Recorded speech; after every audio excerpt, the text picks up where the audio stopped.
السلام علیکم ورحمۃ اللہ وبرکاتہ۔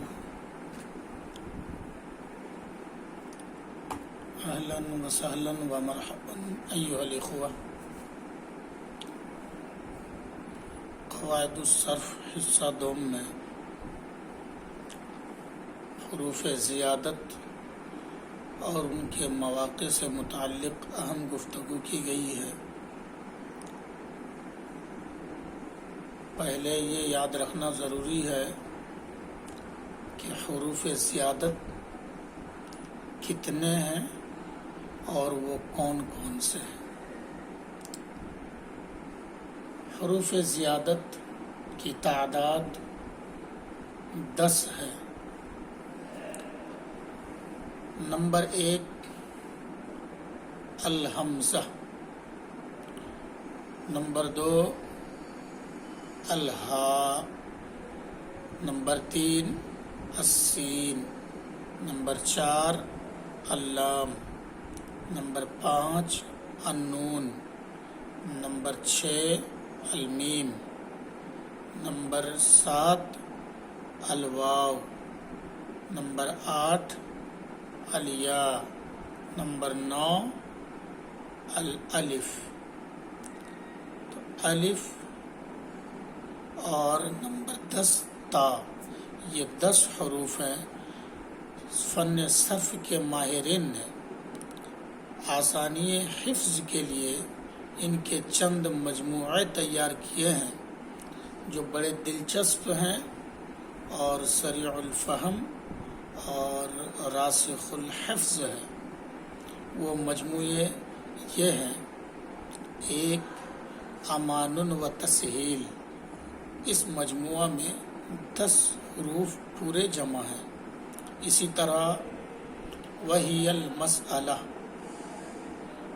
وہی مسئلتنا، یہ دوسرا مجموعہ ہوا۔ تیسرا مجموعہ سألتمونیہا، یہ ہوا۔ اور چوتھا مجموعہ حویت السمان ہوا۔ تو ان کو آپ اچھے طریقے سے سمجھ لیں۔ حویت السمان، سألتمونیہا، امان و تسہیل، وہی مسئلتنا، یہ 4 مجموعے ہوئے۔ ان چاروں میں 10 حروف ہیں اور وہی 10 حروف ہیں چاروں میں۔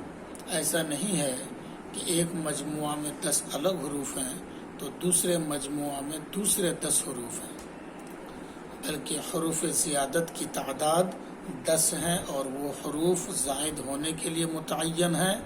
اس کا مطلب یہ ہے کہ جب حروف میں سے کسی حرف کو زائد کرنے کی ضرورت پڑتی ہے تو عام طور پر انہی 10 میں سے کسی ایک کو زائد کرتے ہیں۔ اور اس کا مطلب یہ بھی نہیں ہے کہ کسی بھی طرح کسی بھی موقع سے کوئی دوسرا حرف بالکل زائد نہیں ہوتا ہے، کیونکہ یہ غلط ہے۔ ان 10 کے علاوہ حروف میں سے بھی بعض حروف کا زائد ہونا لغت میں ثابت ہے۔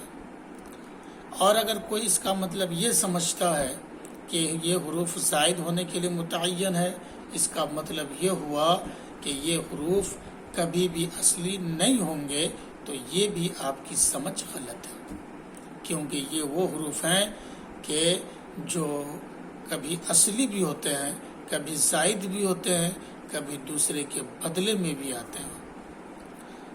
مثلا آپ الف کو لیجئے کہ اس کی 2 ہی حالت ہوتی ہے، یا تو یہ زائد ہوگا یا پھر کسی حرف کے بدلے میں آیا ہوگا، مگر یہ اصلی کبھی نہیں ہوگا۔